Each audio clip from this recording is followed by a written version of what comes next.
आज आपण ब्लूजे हे सॉफ्टवेअर वापरून जावा कसे शिकता येते ते पाहू. ब्लूजे ही जावाची IDE आहे, म्हणजे इंटिग्रेटेड डेव्हलपमेंट एन्व्हायरमेंट. हे सॉफ्टवेअर ICSEच्या कॉम्प्युटर सायन्सच्या सिलेबसमध्ये 9वी पासून 12वीपर्यंत अंतर्भूत केलेले आहे.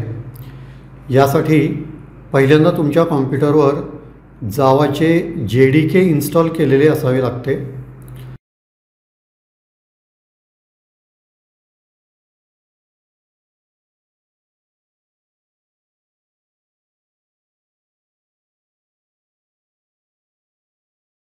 त्यानंतर bluej.org या वेबसाईटवरून ब्लूजेचे इन्स्टॉलर डाउनलोड करून त्याला इन्स्टॉल करा.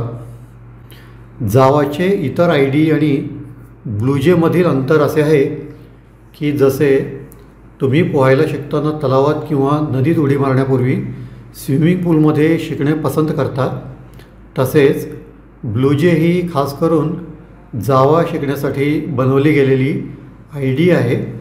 यामध्ये जावाचे प्रोग्रामिंग शिकणे सोपे जाते. ब्लूजेचे सॉफ्टवेअर ओपन केल्यानंतर तुम्हाला पहिल्यांदा अशी स्क्रीन दिसेल. यामध्ये प्रोजेक्ट नावाचे मेन्यू ऑप्शन आहे. यावर क्लिक करून न्यू प्रोजेक्ट हे ऑप्शन निवडा. आता या प्रोजेक्टला एखादे नाव द्या आणि क्रिएट या बटनावर क्लिक करा. तुम्ही दिलेल्या नावाचा, म्हणजे या ठिकाणी वेलकम नावाचा प्रोजेक्ट आपल्याला ब्लूजेच्या विंडोमध्ये दिसू लागतो. आता न्यू क्लास या मेन्यू ऑप्शनवर क्लिक करून याला एखादे नाव द्या आणि ओकेवर क्लिक करा. या ठिकाणी आपल्याला एक क्लासची फाईल दिसू लागेल. आपण याला हेलो वर्ल्ड असे नाव दिलेले आहे. तुम्ही जो कोड लिहिणार आहात तो या क्लासच्या फाईलमध्ये लिहावा लागतो. आता या क्लासच्या फाईलवर डबल क्लिक करा तर तुम्हाला टेक्स्ट एडिटर दिसतो. यामध्ये एक सॅम्पल प्रोग्राम आपल्याला दिसू लागतो. आता याला सिलेक्ट ऑल करून डिलीट करा आणि ती एडिटरची जागा रिकामी करून घ्या. यामध्ये आपण जावाचा प्रोग्राम लिहू शकतो. आता आपण यामध्ये एक सोपा हेलो वर्ल्डचा प्रोग्राम लिहू. Public class hello world, opening parenthesis, public static void main,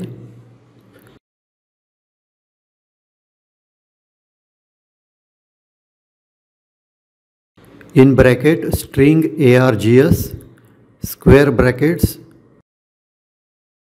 bracket close आणि परत एक पॅरेंथेसिस, system.out.println,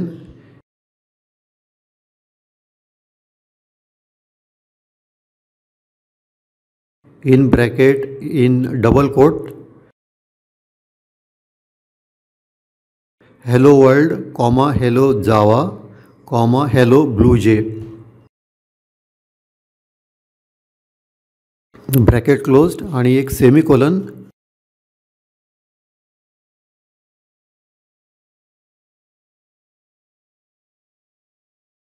आणि त्याच्यानंतर एक क्लोजिंग पॅरेंथेसिस आणि परत एक क्लोजिंग पॅरेंथेसिस. अशा रीतीने प्रोग्राम लिहून झाल्यानंतर कंपाईल या बटनावर क्लिक करा. प्रोग्राममध्ये जर काही चुका किंवा त्रुटी असतील तर तसा मेसेज आपल्याला दिसून येईल. तुमच्या सोयीसाठी या प्रोग्रामचा जो टेक्स्ट आहे तो या व्हिडिओच्या खाली डिस्क्रिप्शन बॉक्समध्ये मी तुम्हाला पेस्ट करून ठेवीन. तर प्रोग्राम यशस्वीरित्या कंपाईल झाल्यास class compiled, no syntax errors अशी सूचना आपल्याला दिसेल. आता यानंतर हा विंडो बंद करा आणि त्यानंतर हेलो वर्ल्ड या क्लासवर राईट क्लिक करा आणि त्यामध्ये void main string args हे फंक्शन निवडा. आता त्यानंतर दिसणाऱ्या नवीन बॉक्समध्ये ओके या बटनावर क्लिक करा. आता तुम्हाला ब्लू जेचा टर्मिनल विंडो दिसू लागतो आणि त्यामध्ये आपल्याला हॅलो वर्ल्ड, हॅलो जावा आणि हॅलो ब्लू जे असे लिहिलेले दिसते. तर अशा रीतीने आपण ब्लू जेच्या IDEमध्ये जावाचा एक सोपा प्रोग्राम लिहून त्याला रन करून पाहिला.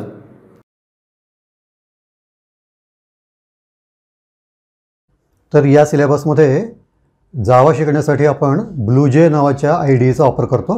तर जावा प्रोग्राम आपण जेव्हा लिहितो तेव्हा त्याची जे बेसिक स्ट्रक्चर असते, म्हणजे एखाद्या जावा प्रोग्रामची मांडणी कशा रीतीने होते ते आपण पाहू. Basic structure of A Java program. तर जावाचा प्रोग्राम लिहिताना आपण या ठिकाणी कॉमेंटने सुरुवात करतो. तर कॉमेंटसाठी आपण 2 फॉरवर्ड स्लॅशचा वापर करतो. 2 फॉरवर्ड स्लॅश लिहून जे काही तुम्ही लिहाल त्याला कॉमेंट म्हणून समजले जाते, म्हणजे प्रोग्रामच्या एक्झिक्युशनमध्ये त्याचा अंतर्भाव केला जात नाही. तर कॉमेंट अशासाठी की हा प्रोग्राम कशासाठी तुम्ही लिहिला आहे किंवा त्याच्यामध्ये तुम्हाला काय साधायचं हे सगळं तुम्ही त्याच्यामध्ये लिहून ठेवू शकता. म्हणजे नंतर प्रोग्राम लिहून झाल्यानंतर परत दुसऱ्या कुणी जर तुमचा प्रोग्राम वाचला तर त्याला प्रोग्राम समजण्यासाठी मदत होते. तर कॉमेंट्स हे 2 पद्धतीने लिहिले जाऊ शकतात. एक तर फक्त एकाच लाईनचे कॉमेंट असेल तर प्रत्येक लाईनच्या सुरुवातीला तुम्ही डबल फॉरवर्ड स्लॅश लिहून कॉमेंट लिहू शकता आणि प्रत्येक लाईनच्या सुरुवातीला डबल फॉरवर्ड स्लॅश तुम्ही लिहू शकता. पण जर तुमची कॉमेंट ही मल्टिपल लाईन्सची असेल तर फॉरवर्ड स्लॅश स्टार लिहून तुम्ही कॉमेंटला सुरुवात करा आणि जेवढ्या ओळी तुम्हाला लिहायच्या ते लिहिल्यानंतर त्याची शेवट जी आहे स्टार आणि फॉरवर्ड स्लॅशने करा. तर ही आहे मल्टिपल लाईन कॉमेंटिंग. आता त्याच्यानंतर प्रत्येक जावा प्रोग्राममध्ये आपण एका क्लासने सुरुवात करतो, म्हणजे आपण एक क्लास डिफाईन करतो. तर त्याची जी सुरुवात आहे ती पब्लिक क्लास हॅलो वर्ल्ड. या ठिकाणी आपण हॅलो वर्ल्ड नावाचा क्लास डिफाईन केला आहे आणि हा जो क्लास आहे त्याचा ॲक्सेस स्पेसिफायर आहे पब्लिक. क्लास हा कीवर्ड आहे आणि आपल्या क्लासचे जे नाव आहे त्याचे नाव आहे हॅलो वर्ल्ड. तर या ठिकाणी आपण आपला क्लास डिफाईन केला. त्याच्यानंतर आपण या ठिकाणी 2 ब्रॅकेट्स वापरू. पहिल्या ब्रॅकेटने क्लासमधील जी कंटेंट आहे क्लासचे त्याची सुरुवात होईल आणि त्याची जी शेवट आहे ती परत एका क्लोजिंग ब्रॅकेटने होईल. Opening bracket, closing bracket. तर हा झाला क्लासचा ब्लॉक. या ब्लॉकमध्ये जे काही आहे ते या क्लासचा भाग असेल. आणि त्याच्यानंतर आपण प्रत्येक क्लासमध्ये एक फंक्शन तयार करतो. तर या ठिकाणी आपण मेन नावाचा फंक्शन या ठिकाणी डिफाईन केला आहे. तर हा फंक्शन असा आहे public static void main in bracket string ARGS आणि या ठिकाणी स्क्वेअर ब्रॅकेट्स लिहिलेत आणि परत एक ब्रॅकेट क्लोज. तर या ठिकाणी आपण मेन नावाचा फंक्शन डिक्लेअर केला आहे. तर या फंक्शनचा देखील एक ब्लॉक असेल. हा या पहिल्या ब्लॉकच्या मध्ये नेस्टेड असेल.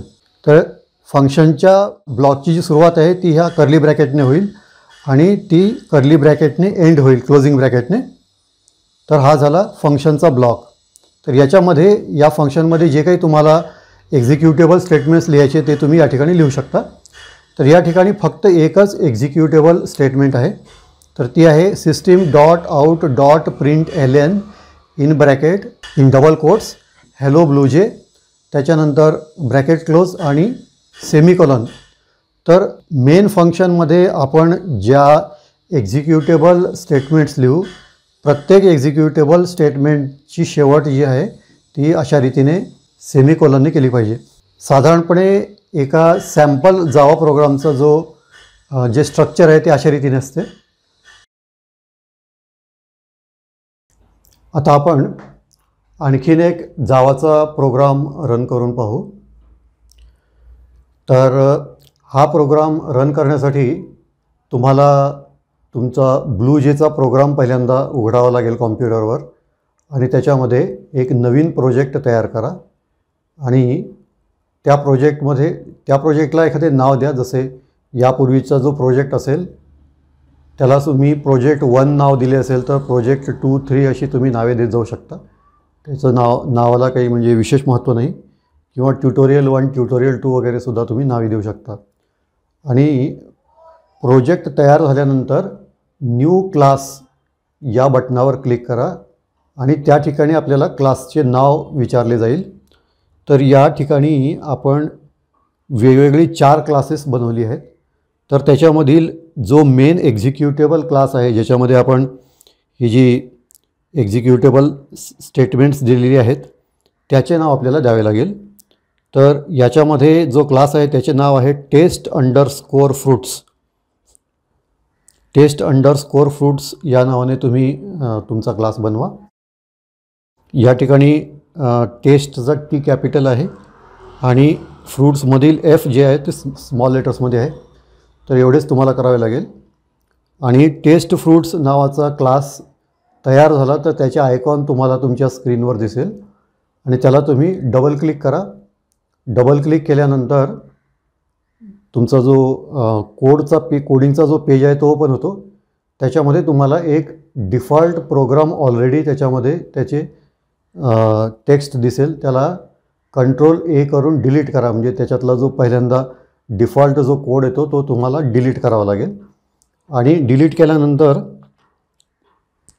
हा जो तुम्ही व्हिडिओ पाहताय त्याच्या खाली कॉमेंट बॉक्समध्ये हा संपूर्ण कोड तुम्हाला पेस्ट झालेला दिसून येईल, पेस्ट झालेला मिळेल. मी तो पेस्ट करीन.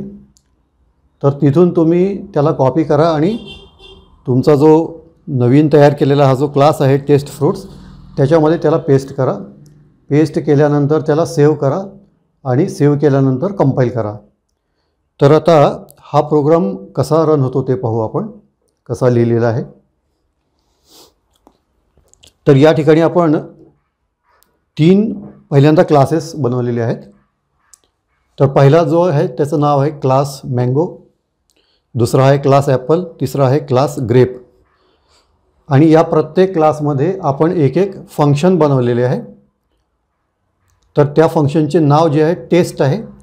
तिन्ही क्लासेसमध्ये आपण एकच नाव दिलेले आहे. या ठिकाणी वेगवेगळी नावे जरी दिलेली असली तरी काही फरक पडत नाही आणि एकच जरी नाव असले तरी त्याच्यामध्ये काही कन्फ्युजनचा प्रॉब्लेम नाही. पब्लिक व्हाईड टेस्ट आणि त्याच्यानंतर हा जो फंक्शन आहे तो फंक्शन आपण या ठिकाणी म्हणजे त्याची एक्झिक्युटेबल आहे. तो फंक्शन काय करतो की फक्त एक स्टेटमेंट प्रिंट करतो, system.out.println यम्मी. आता या ठिकाणी जे काही टेक्स्ट लिहाल ते तुम्हाला स्क्रीनवर दिसेल. जो मूळ प्रोग्राम आहे म्हणजे कॉमेंट बॉक्समध्ये जो प्रोग्राम आहे त्याच्यामध्ये एक बरीचशी मोठी लाईन आहे. या ठिकाणी व्हाईट बोर्डवर लिहिण्यासाठी जागा पुरी पडते म्हणून मी या ठिकाणी कमी शब्द लिहिलेले आहेत. तर हा आपला एक क्लास झाला, क्लास मँगो. आणि त्याच्यानंतर दुसरा क्लास आहे. तर हे तिन्ही इंडिपेंडंट क्लासेस आहेत. दुसरा क्लास आहे ॲपल, त्याच्यामध्ये परत त्या ॲपलबद्दल एक आपल्याला स्टेटमेंट दिसेल.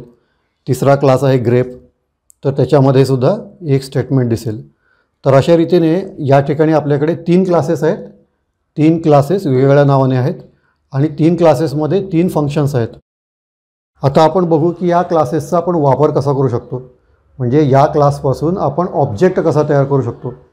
तुम्ही कदाचित ऐकले असेल की Java is a object oriented programming. तर याच्यामध्ये ऑब्जेक्ट म्हणजे नेमकं काय, तर ऑब्जेक्ट काय असतं ते आता आपण बघू. आता आपला जो मुख्य म्हणजे क्लास आहे त्याचे नाव आहे test_fruits, पब्लिक क्लास test_fruits. त्याच्यामध्ये आपण मेन फंक्शन म्हणजे डिक्लेअर करतो, public static void main string square brackets आणि ARGS. याच्यापूर्वीचा व्हिडिओ तुम्ही माझा जर पाहिला असेल तर त्याच्यामध्ये स्ट्रिंग ARGS नंतर मी हे स्क्वेअर ब्रॅकेट्स लिहिलेले होते. तर ती माझी एरर होती आणि मला वाटतं जनरल कन्सेप्ट असा आहे की स्ट्रिंगच्या नंतरच तुम्हाला हे जे ब्रॅकेट्स आहेत ते द्यावे लागतात. तर स्ट्रिंग आणि स्क्वेअर ब्रॅकेट्स आणि ARGS. आणि हा जो मेन फंक्शन आहे तो मेन फंक्शन आपण या ठिकाणी डिफाईन करतो. म्हणजे त्या मेन फंक्शनमध्ये काय काय आपण करू शकतो. तर या ठिकाणी आपल्याला ही जे 3 क्लासेस आहेत मँगो, ॲपल आणि ग्रेप, हे 3 क्लासेस आहेत.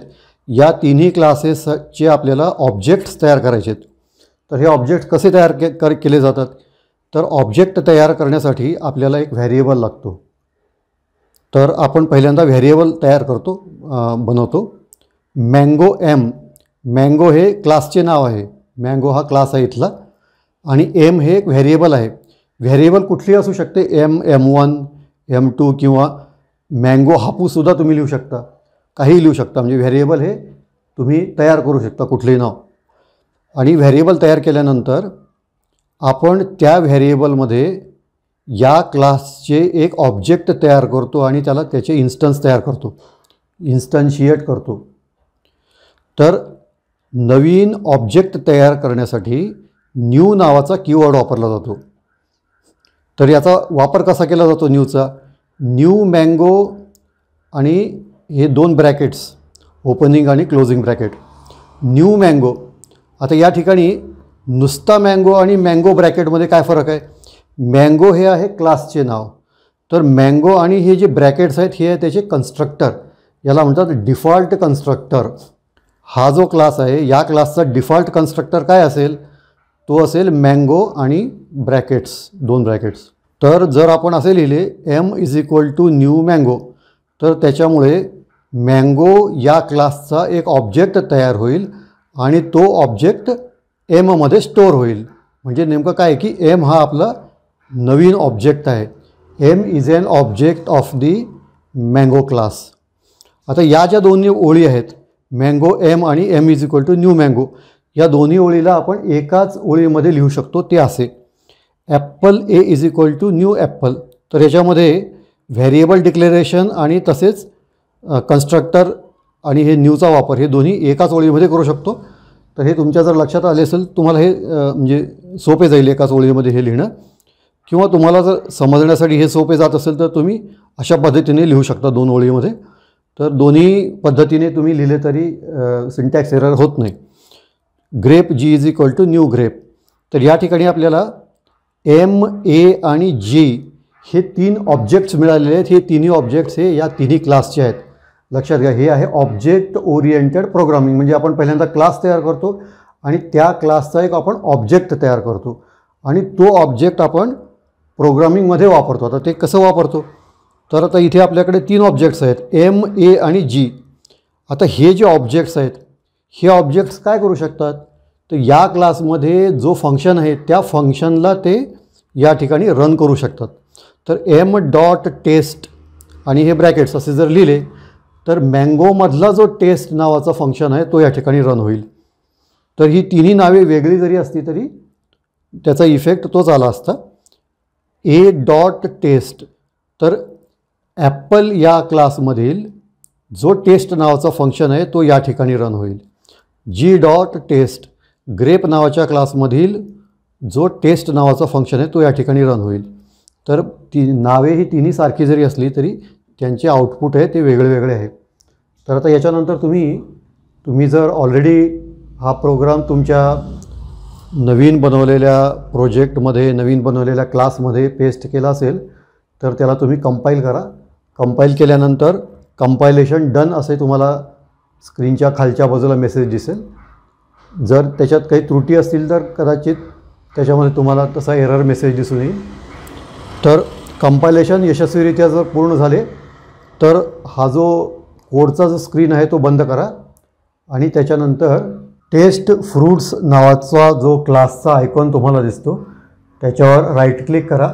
राईट क्लिक केल्यानंतर तुम्हाला वाईड मेन स्ट्रिंग ARGS हे तुमच्या मेनूमध्ये दिसेल, त्याच्यावर क्लिक करा. क्लिक केल्यानंतर आणखीन एक तुम्हाला एक विंडो दिसेल मेथड कॉल नावाचा, त्या विंडोमध्ये ओकेवर क्लिक करा. ओकेवर क्लिक केल्यानंतर एक नवीन विंडो पॉपअप होईल साधारण स्क्रीनच्या डाव्या कोपऱ्यामध्ये. तर ही जी डाव्या कोपऱ्यातली विंडो आहे ती जर मिनिमाइज झालेली असेल तर त्याला थोडेसे ड्रॅग करून मोठे करा. तर त्याच्यामध्ये आपण जे आउटपुट टेक्स्टचे जे आउटपुट दिलेले आहे ते तुम्हाला त्याच्यामध्ये दिसून येईल. तर अशा रीतीने आपण जावामध्ये क्लासेसचा वापर करून क्लासेसपासून ऑब्जेक्ट्स तयार करून त्या ऑब्जेक्ट्सपासून आपण जे फंक्शन्स आहेत ते फंक्शन्स आपण रन करू शकतो.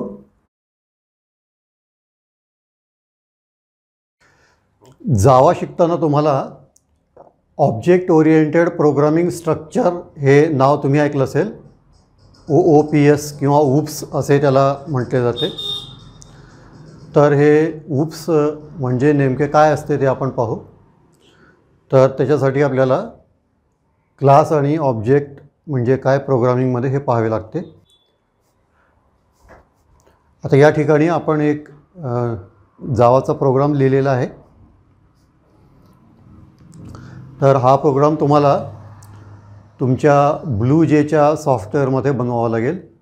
तर त्यासाठी पहिल्यांदा तुमचा BlueJचा जो ID आहे किंवा BlueJचे जे सॉफ्टवेअर आहे ते कॉम्प्युटरवर उघडा आणि त्याच्यानंतर प्रोजेक्ट आणि न्यू प्रोजेक्ट या मेन्यूवर क्लिक करा आणि जो नवीन प्रोजेक्ट चा विंडो तयार होईल त्याच्यामध्ये तुम्हाला त्याचे नाव द्यावे लागेल. त्याला तुम्ही कुठलेही नाव देऊ शकता प्रोजेक्टला. आणि त्याच्यानंतर प्रोजेक्ट तयार झाल्यानंतर त्या प्रोजेक्टमध्ये आपल्याला एक क्लास बनवावा लागतो.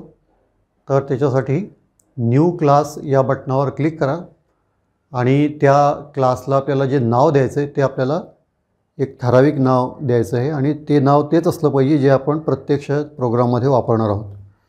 तर आपण जे नाव प्रोग्राममध्ये वापरतो आहे त्याचं नाव आहे breakfast_recipe. B कॅपिटल आहे आणि R कॅपिटल आहे. breakfast_recipe हे आपले क्लासचे नाव आहे.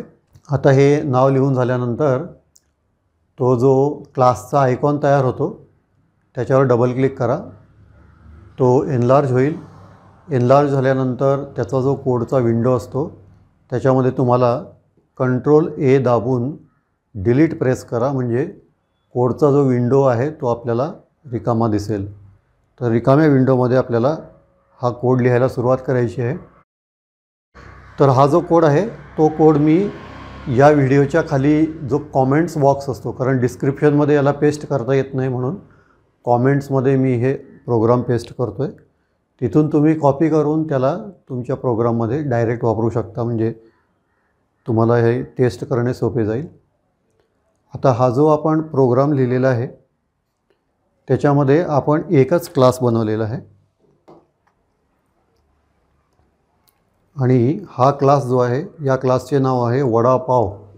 म्हणजे आपल्याला समजण्यासाठी आपल्या ओळखीच्या वस्तूचे नाव मी या ठिकाणी दिलेले आहे क्लास वडापाव. तर या क्लासमध्ये आपण 3 फंक्शन्स तयार केलेली आहेत. ती फंक्शन्स अशी आहेत. Public void vada. आता हा जो जे ओपनिंग आणि क्लोजिंग ब्रॅकेट ज्या ठिकाणी असेल ना तर ते फंक्शनचे नाव असते अशा रीतीने. तर हे आपण फंक्शनला इथून सुरुवात करतो आणि त्याच्यानंतर कर्ली ब्रेसेसमध्ये आपण त्या फंक्शनमध्ये आपल्याला जे एक्झिक्युटेबल स्टेटमेंट्स लिहायचे ते आपण इथे लिहू शकतो. तर हे 3 फंक्शन्स आहेत या क्लासमध्ये वडा, पाव आणि प्रिपेअर. तर या प्रत्येक फंक्शनमध्ये एक एक आउटपुट स्टेटमेंट दिलेले आहे आणि सगळ्या शेवटी हा जो ओपनिंग कर्ली ब्रेस आहे आणि त्याचा एक पेअर जो आहे क्लोजिंग कर्ली ब्रेस इथून ते इथंपर्यंत हा जो कोड आहे तो या क्लासचा भाग आहे. तर क्लास म्हणजे नेमकं काय की हा जो कोड लिहिलेला आहे तो आहे क्लास. म्हणजे OOPच्या कन्सेप्टमध्ये आपल्याला जी उदाहरणं दिली जातात ना त्या उदाहरणामुळं कन्फ्युजन जास्त होतं आहे. पण ॲक्च्युअली प्रोग्राममध्ये क्लास हा शब्द कशासाठी वापरला जातो ते जर आपण समजून घेतलं तर फारच सिंपल आहे. त्याच्यामुळं तुम्हाला त्याच्यामध्ये अजिबात कन्फ्युजन होणार नाही. क्लास म्हणजे क्लासच्या पुढे आपण जे काही लिहू म्हणजे आपण जे काही क्लास तयार करू त्याचा जो कोड आहे इथून ते इथंपर्यंत याला हे नाव क्लास म्हटलं जातं. फक्त एवढंच. म्हणजे क्लास म्हणजे हा लिहिलेला कोड आहे तो आहे क्लास. ठीक आहे ना. म्हणजे class is a block of code is a class. त्याला यांनी म्हटलं की हा जो कोड आहे याला आम्ही एक क्लास म्हणू. म्हणजे एका कोडच्या ब्लॉकपासून दुसरा ब्लॉकचा कोड तुम्हाला जर डिफरन्शिएट करायचा असेल तर हा कोड कशाचा आहे तो कोड कशाचा आहे तर त्याला सांगितलं की हा या क्लासचा कोड आहे की वडापाव नावाचा क्लास आहे आणि त्याचा हा कोड आहे म्हणून त्याला यांनी फक्त क्लास नाव दिलं आहे. तर त्या क्लासमध्ये तुम्ही फंक्शन्स वेगवेगळी देऊ शकता. क्लास एक असला तरी त्याच्यामध्ये बरीचशी तुम्ही फंक्शन्स तयार करू शकता. त्याच्यामध्ये आपण 3 फंक्शन्स तयार केलेली आहेत, वडापाव आणि प्रिपेअर. तर हा जो क्लास आहे त्या क्लासचा ऑब्जेक्ट आपण तयार करू शकतो, त्याला म्हणतात ऑब्जेक्ट ओरिएंटेड प्रोग्रामिंग. तर ऑब्जेक्ट म्हणजे नेमकं काय, आता या ठिकाणी आपण पाहू.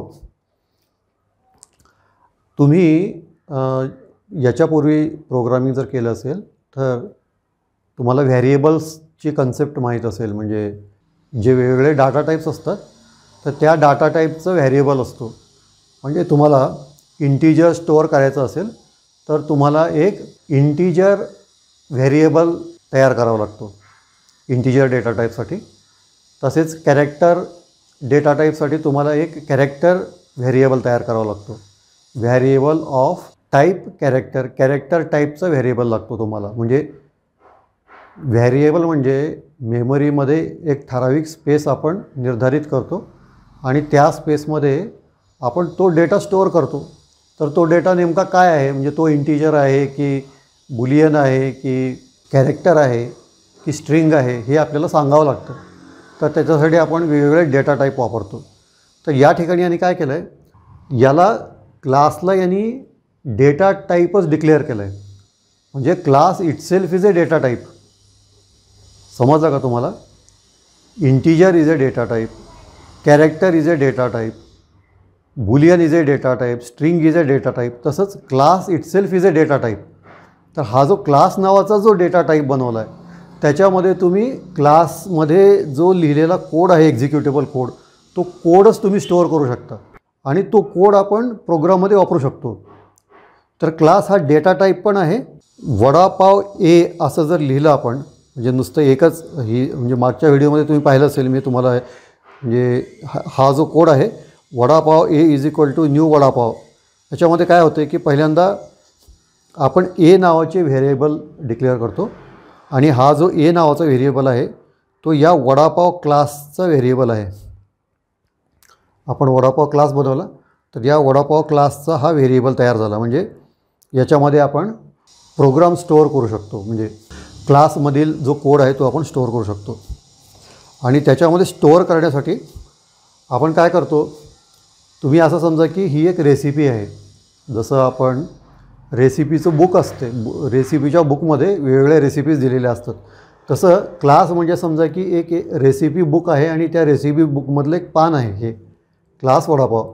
तर याच्यामध्ये वडापाव तयार करण्यासाठी काय काय करायला पाहिजे याची माहिती दिलेली आहे.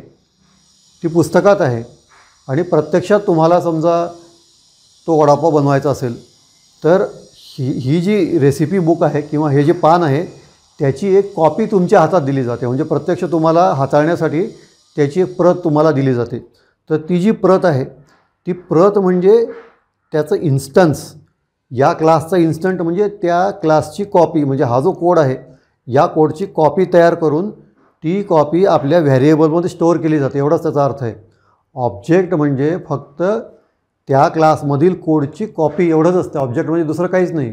न्यू वडापाव, तर या ठिकाणी आपला वडापाव हा क्लास आहे, ए हा या क्लासचा व्हेरिएबल आहे आणि वडापाव ब्रॅकेट ओपन आणि ब्रॅकेट क्लोज याला कन्स्ट्रक्टर म्हणतात, डिफॉल्ट कन्स्ट्रक्टर. तर हा काय करतो, vada pav bracket open bracket close, हा काय करतो की हे क्लास वडापावमध्ये जे काही कोड आहे त्या कोडची एक कॉपी तो या ए नावाच्या व्हेरिएबलमध्ये स्टोअर करतो आणि त्यालाच ऑब्जेक्ट म्हणतात.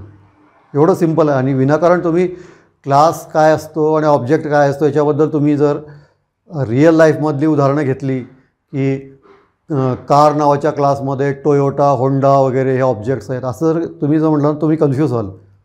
कारण प्रोग्रामिंगमध्ये त्या प्रत्यक्ष लाईफमधील जे क्लासिफिकेशन आहे, आपण ज्या गोष्टीला ऑब्जेक्ट म्हणतो त्याचा याचा काही संबंध नाही. क्लास म्हणजे ए ब्लॉक ऑफ कोड आणि ऑब्जेक्ट म्हणजे त्या कोडची कॉपी. प्रत्यक्ष वापरण्यासाठी आपण जे प्रोग्राममध्ये वापरण्यासाठी त्याची जी कॉपी तयार करतो ती व्हेरिएबल स्टोअर करतो ते आहे ऑब्जेक्ट. तर हे झाले ऑब्जेक्ट. तर यालाच म्हणतात ऑब्जेक्ट ओरिएंटेड प्रोग्रामिंग. एकदा तुम्ही ऑब्जेक्ट तयार केला की तो ऑब्जेक्ट तुम्ही त्या क्लासमध्ये जे फंक्शन्स आहेत ते फंक्शन्सला कॉल करण्यासाठी त्यात ऑब्जेक्टचा तुम्ही वापर करू शकता. तर हा झाला आपला ऑब्जेक्ट. ऑब्जेक्ट तयार केल्यानंतर हा ऑब्जेक्ट आहे, हा वडापाव क्लासचा ऑब्जेक्ट आहे ए. तर वडापाव क्लासमध्ये जे फंक्शन्स आहेत, या ठिकाणी 3 फंक्शन्स आहेत, वडापाव आणि प्रिपेअर. तर हे फंक्शन्स हा ऑब्जेक्ट कॉल करू शकतो. म्हणजे ज्या क्लासचा हा ऑब्जेक्ट आहे तो त्या क्लासमधील जे फंक्शन्स आहेत त्यांना तो कॉल करू शकतो.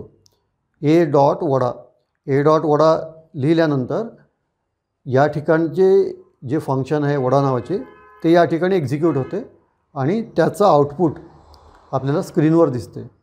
या ठिकाणी जे काही आपल्या कोडमध्ये आपण एक्झिक्युटेबल स्टेटमेंट दिलेले आहे ते एक्झिक्यूट होते. ए डॉट प्रिपेअर. तर या ठिकाणी या ऑब्जेक्टचा वापर करून आपण हे फंक्शन्स कॉल केले. तर हे एवढं सिम्पल आहे. त्याच्यामुळं जे बाकीचे जे कन्सेप्ट्स आहेत त्या कन्सेप्टचा गोंधळ करून घ्यायची काहीच गरज नाही. Class is nothing but a block of code आणि object is an copy of that code store inside a variable of the type of class. Class टाईपचा एक क्लास हा डाटा टाईप आहे आणि त्या क्लासच्या डाटा टाईपचा एक व्हेरिएबल त्याच्यामध्ये तो स्टोअर केलेला आहे. असं आहे. म्हणजे क्लास आणि ऑब्जेक्टमधील जे रिलेशन आहे ते अशा रीतीने असते. आता याच्यानंतर आपण हा प्रोग्राम रन करून पाहू. हा कोड तुम्हाला या व्हिडिओच्या कॉमेंट सेक्शनमध्ये मिळेल. तिथून त्याला तुम्ही कॉपी करून पेस्ट करू शकता. तर तुम्ही तुमच्या ब्लूजेच्या सॉफ्टवेअरमध्ये नवीन प्रोजेक्ट तयार करून त्याच्यामध्ये ब्रेकफास्ट अंडरस्कोअर रेसिपी नावाचा क्लास तुम्हाला पहिल्यांदा बनवावा लागेल आणि त्याच्यानंतर त्याच्यामधील जो डिफॉल्ट कोड आहे तो डिलीट करून त्या ठिकाणी हा संपूर्ण कोड पेस्ट करा आणि त्याच्यानंतर हा कोड सेव्ह करून घ्या. सेव्ह केल्यानंतर हा कोडचा जो विंडो आहे तो क्लोज करा. त्याच्यानंतर जो तुम्हाला क्लासचा आयकॉन दिसतो त्याच्यावर राईट क्लिक करा आणि त्याच्यामध्ये तुम्हाला कंपाईल नावाचे ऑप्शन दिसेल. तर त्या कंपाईलवर क्लिक करा. तर कुठल्याही प्रकारची एरर नसेल तर कंपायलेशन डन किंवा कंपायलेशन सक्सेसफुल असं तुम्हाला त्या स्क्रीनच्या खालच्या बाजूला मेसेज दिसेल. आणि एवढं झाल्यानंतर परत एकदा त्या क्लासचा जो आयकॉन आहे आपला ब्रेकफास्ट रेसिपी नावाचा त्याच्यावर राईट क्लिक करा. त्याच्यामध्ये तुम्हाला पब्लिक स्टॅटिक व्हाईड मेन नावाचा एक मेनू ऑप्शन तयार झालेला दिसेल. त्याच्यावर क्लिक करा. त्याच्यानंतर आणखीन एक विंडो उघडेल. त्याच्यामध्ये आपल्याला फक्त ओकेचं बटन प्रेस करायचं आहे. ओकेचं बटन प्रेस केल्यानंतर तुमच्या स्क्रीनच्या डाव्या बाजूला वरच्या कोपऱ्यामध्ये एक आउटपुट स्क्रीन दिसेल तुम्हाला. ते काही वेळेला ते मिनिमाइज असतं. तर त्याला तुम्हाला थोडेसे त्याचे कॉर्नर ड्रॅग करून त्याला थोडेसे एनलार्ज करून घ्या आणि स्क्रीनच्या सेंटरमध्ये त्याला आणा. तर आपल्या प्रोग्रामचा जो आउटपुट आहे तो आपल्याला ह्या ठिकाणी दिसेल. तर अशा रीतीने तुम्ही हा प्रोग्राम ब्लूजेच्या सॉफ्टवेअरमध्ये रन करून टेस्ट करून पाहू शकता. तर या व्हिडिओमध्ये आपण इथेच थांबू आणि याचा पुढचा भाग आपण पुढील व्हिडिओमध्ये पाहू.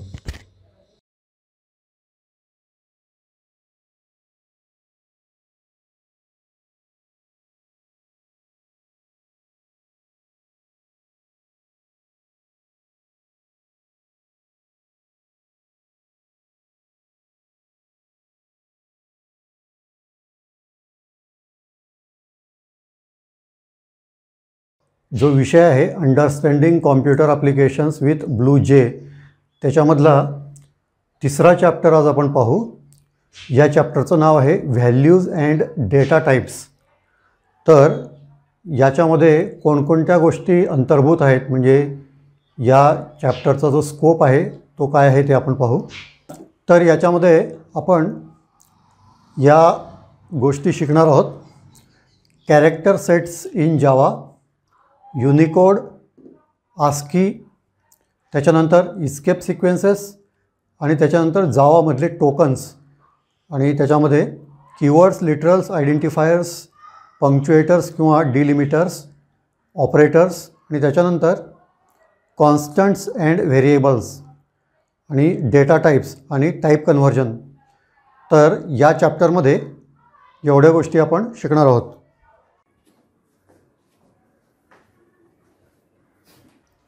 जावाचा प्रोग्राम लिहिताना त्याच्यामध्ये कोणकोणती अक्षरे आणि चिन्हे वापरली जाऊ शकतात ते आपण पाहू.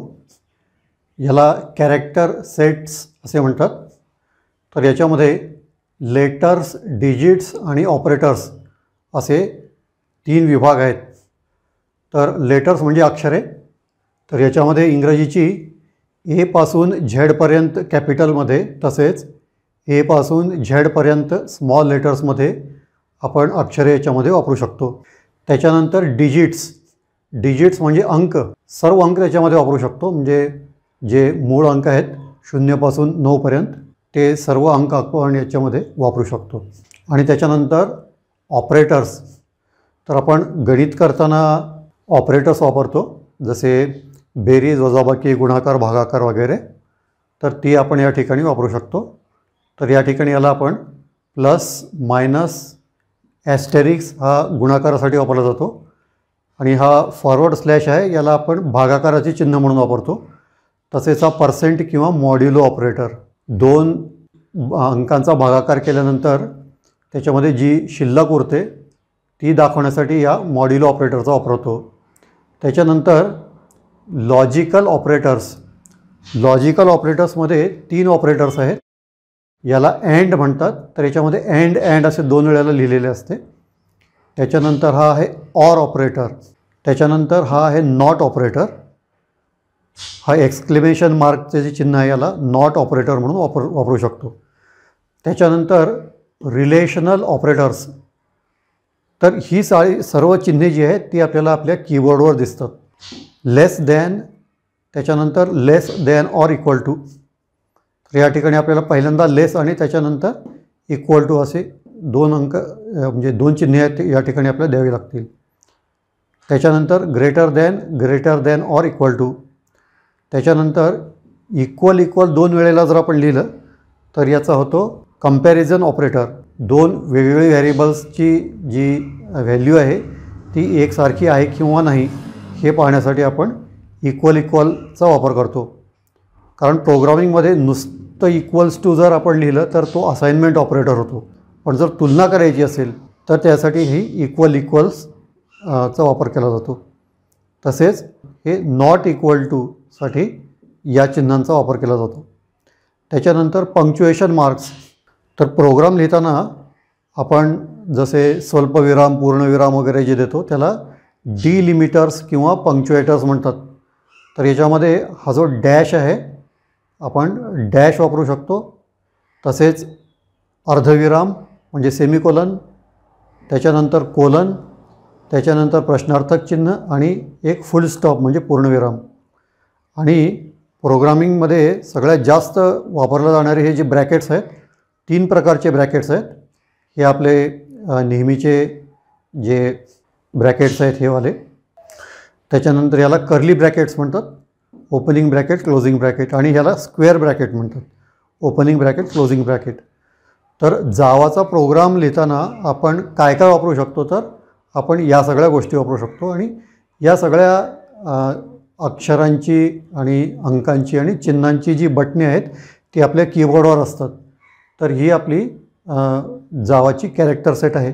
आणि हीच कॅरेक्टर सेट जवळपास प्रत्येक प्रोग्रामिंग लँग्वेजमध्ये वापरली जाते. म्हणजे कुठलाही तुम्ही प्रोग्रामिंग लँग्वेज जर शिकलात तरी त्याच्यामध्ये साधारणपणे हाच कॅरेक्टर सेट वापरला जातो. आता आपण आस्की आणि युनिकोड म्हणजे काय ते पाहू. आस्की म्हणजे American standard code for information interchange. तर जेव्हा कॉम्प्युटर प्रोग्रामिंगची सुरुवात झाली तेव्हा ज्या देशांमध्ये ही सुरुवात झाली त्याच्यामध्ये बहुतांशी अमेरिकेतले आणि युरोपातले देश होते. आणि या ठिकाणी जी भाषा वापरली जाते म्हणजे ज्या वेगवेगळ्या भाषा वापरल्या जातात त्यामध्ये प्रमुख आहे इंग्रजी भाषा आणि त्या व्यतिरिक्त इटालियन आहे, फ्रेंच आहे, जर्मन आहे. तर या ज्या बहुतांशी युरोपातल्या आणि अमेरिकेतल्या भाषा आहेत त्यांच्यामध्ये जी अक्षरे वापरली जातात त्यांना लॅटिन कॅरेक्टर्स म्हणतात. तर आपण इंग्रजीमध्ये ही जी ABCD शिकतो ही ABCD मुळात लॅटिन भाषेतून आलेली आहे. त्यामुळे त्यांनी काय केलं की लॅटिन भाषेतली जी अक्षरे आहेत, कारण त्यांना तीच अक्षरे वापरायची होती, त्याच्यामुळे त्यांनी ही आस्की कॅरेक्टर सेट तयार केली. म्हणजे कॉम्प्युटरमध्ये ए आहे हे समजण्यासाठी एक कोड तयार केला आणि तो कोड एंटर केल्यानंतर, म्हणजे प्रोग्राम जेव्हा आपण कॉम्प्युटरमध्ये प्रोग्रामिंग करतो त्यावेळेला ए अक्षराला ओळखण्यासाठी एक कोड तयार केला त्यांनी. तर त्याच्यामध्ये ए पासून झेडपर्यंत सगळी अक्षरे, त्याच्यानंतर सगळे अंक आणि जी चिन्हे वगैरे आपण वापरतो त्या सगळ्याचा जो सेट आहे त्याला म्हणतात आस्की. आपण जेव्हा कीबोर्डवरून टाईप करतो तर कीबोर्डवरून टाईप करताना जी अक्षरे उमटतात त्याचा आणि या कॅरेक्टर सेटचा काही संबंध नाही. आस्की आणि युनिकोडचा वापर कुठे होतो? आपण जेव्हा प्रोग्रामिंग करतो. प्रोग्रामिंग करत असताना आपल्याला प्रोग्राममध्ये स्पेसिफाय करावे लागते की आपण कोणता कॅरेक्टर सेट वापरत आहोत. जर तुम्ही आस्की सेट वापरला तर तुम्ही इंग्रजी किंवा तत्सम लॅटिन भाषेतली जी इतर लँग्वेजेस आहेत त्याच्यामध्ये प्रोग्रामिंग करू शकता.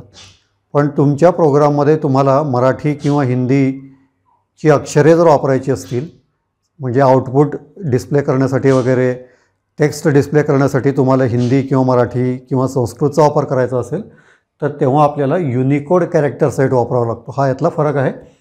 आस्की हा मुळात फक्त लॅटिन अक्षरांसाठी वापरला जात होता आणि युनिकोड जो आहे तो जगातल्या सर्व भाषांसाठी वापरला जातो. युनिकोडमध्ये जगातल्या सर्व भाषेतली अक्षरेचे ब्लॉक्स आहेत, वेगवेगळे ब्लॉक्स आहेत. त्याच्यापैकी आपण कोणता ब्लॉक वापरतो? आपल्यासाठी जो आहे तो आहे देवनागरी ब्लॉक. तर युनिकोडमध्ये आपण देवनागरी ब्लॉक वापरतो मुख्यतः. त्याच्या व्यतिरिक्त इतर ब्लॉक्स आहेत जी देवनागरी व्यतिरिक्त तमिळ आहे किंवा उर्दू आहे, म्हणजे ज्याची जी कॅरेक्टर सेट आहेत ती वेगळी आहेत.